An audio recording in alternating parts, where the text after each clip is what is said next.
Dear candidates, after 10 seconds, I will start the actual dictation. Be ready.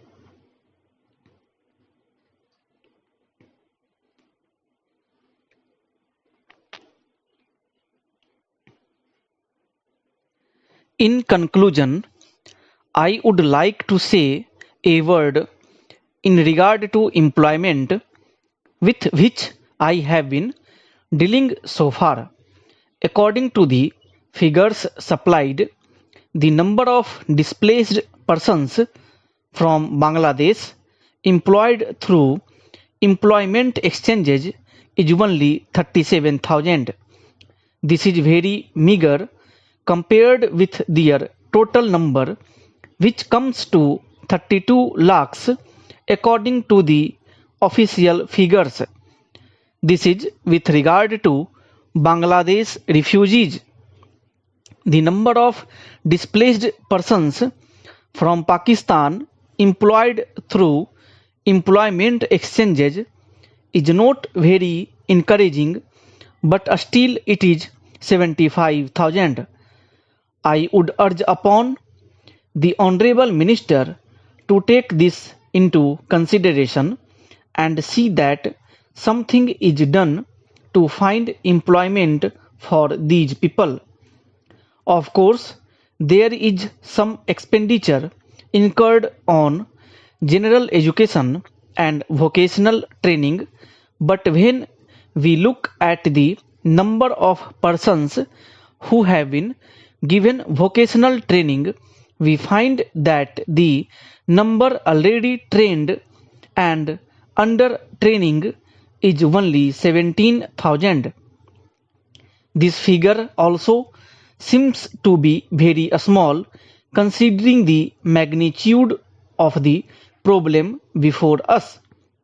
Some programs of general improvement have been undertaken by the government of West Bengal by way of setting up new industries, etc. These programs should be looked into and put into operation with a view to giving more employment to these displaced persons. Within the time limit at my disposal, I shall limit my remarks to refugees from Bangladesh.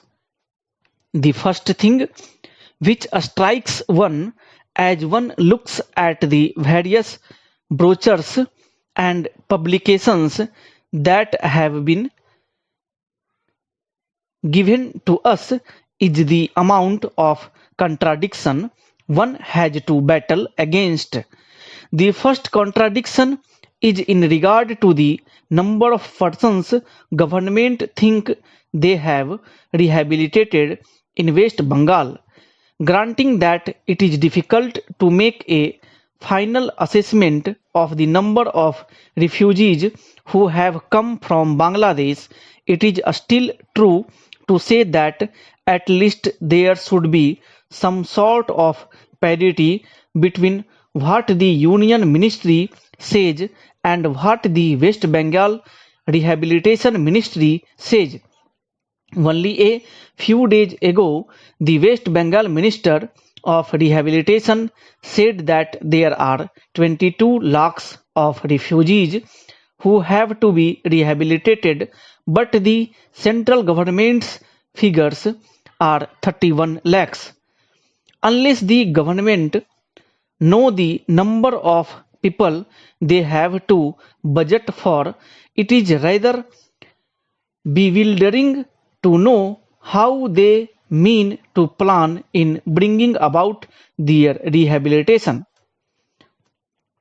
As a matter of fact, many other sources believe that the figure is far higher, but in any case, there should be some parity and some idea as to the extent of the rehabilitation problem which still remains before the people of West Bengal. The other contradiction is this.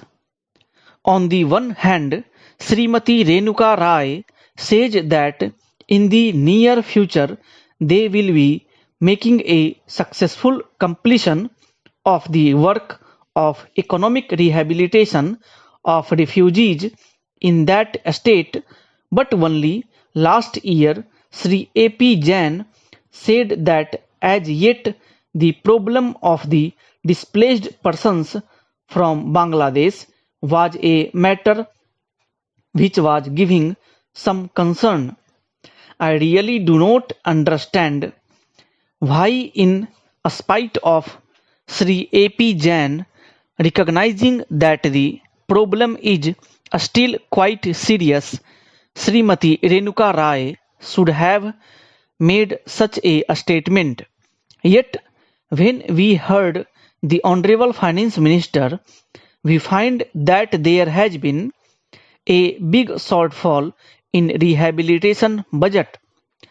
I think that if the fact-finding committee's report had been published, the assessment that we have rehabilitated about 50% of the people of Bangladesh who came over as displaced persons would have become quite clear in regard to its incorrectness.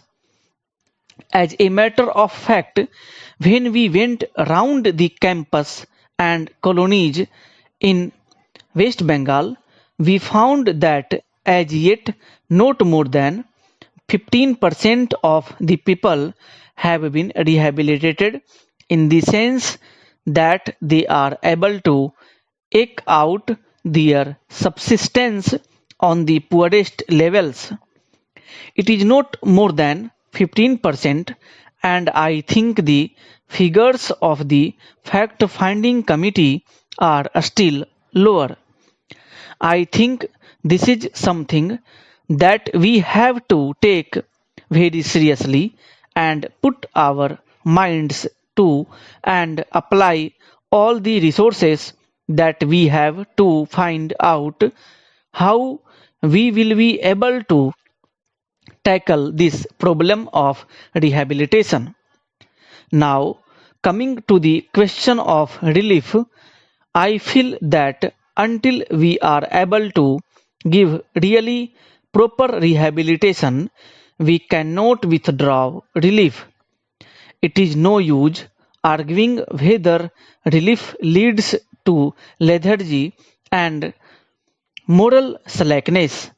Unless our rehabilitation policies are fruitful, have we any right to starve the people to death?